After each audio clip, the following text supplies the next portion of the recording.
अस्सलामुअलैकुम वरहमतुल्लाहि वबरकातुहू। बिस्मिल्लाहिर्रहमानिर्रहीम। ऐं पंहिंजे औलाद खे सुञाईअ जे डप खां क़त्ल न करियो। असीं उन्हनि खे बि रिस्क ॾींदासूं ऐं तव्हांखे बि। बेशक उन्हनि खे क़त्ल करण वॾो ॾोह आहे। जंहिं पैदा कयो आहे रिस्क जो बि उहो ई ज़ामिन आहे। असां रुगो हरू भरू ईमान जी कमज़ोरीअ जे करे ॿार न पैदा करण जा हीला करियूं था ऐं ज़िना खे वेझा या क़रीब बि न वञो। बेशक इहा असल खां हिकु वॾी बेहयाई ऐं बुछड़ो रस्तो आहे। ऐं अहिड़े शख्स खे क़त्ल न करियो जंहिंजो शरई ॾिनल यानी हक़ खां सवाइ क़त्ल करण अल्लाह हराम कयो आहे।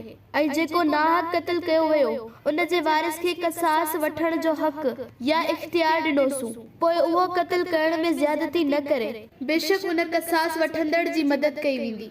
ऐं यतीम जे माल खे वेझा बि न वञो सिवाइ चङी नियत जे, जेसी ताईं हू जवानीअ खे पहुचे ऐं पंहिंजो अंजाम पाड़ियो। बेशक कयल अंजाम ऐं अहद या कसम जी ज़रूर पुछा कई वेंदी ऐं न पाण जो वबाल तव्हांजे मथां पवंदो। ऐं जॾहिं माप कयो त पूरी करियो, घटि या वधीक न करियो ऐं सिधी तराज़ीअ सां तोरियो। उहो ई बहितर तरीक़ो ऐं अंजाम जे लिहाज़ खां अहसन यानी सुठो रस्तो ऐं चङी ॻाल्हि आहे। ऐं जंहिं ॻाल्हि जी तोखे सही ख़बर ऐं इल्म न आहे तंहिंजी कढ न लॻ। बेशक कन, अखियूं ऐं दिलि उन्हनि सभिनी खां पुछाणो थियणो आहे।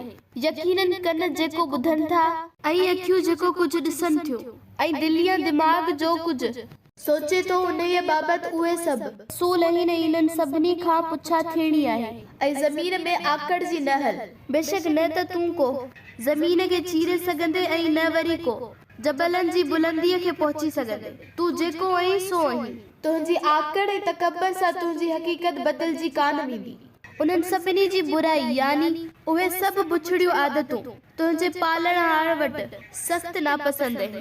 इहे ॻाल्हियूं उन हिकमत ऐं दानाईअ मां आहिनि जेके तुंहिंजे रब तोॾां वही कयूं आहिनि। ऐं तंहिं करे ए ॿुधंदड़, यादि रख त अल्लाह सां ॿियो को बि महबूद शरीक न कर, न त तूं मलामती ऐं तड़ियल या धिकारियल थी दोज़ख में विधो वेंदे। मुशरिको, छा तव्हांजे रब तव्हांखे पुटनि लाइ चूंडियो यानी तव्हांखे पुट ॾिनाई ऐं पंहिंजे लाइ मलाइकनि मां धीअरूं खयाई? बेशक तव्हां कहिड़ी न वॾी न माक़ूल ऐं गुस्ताखीअ जी ॻाल्हि करियो था।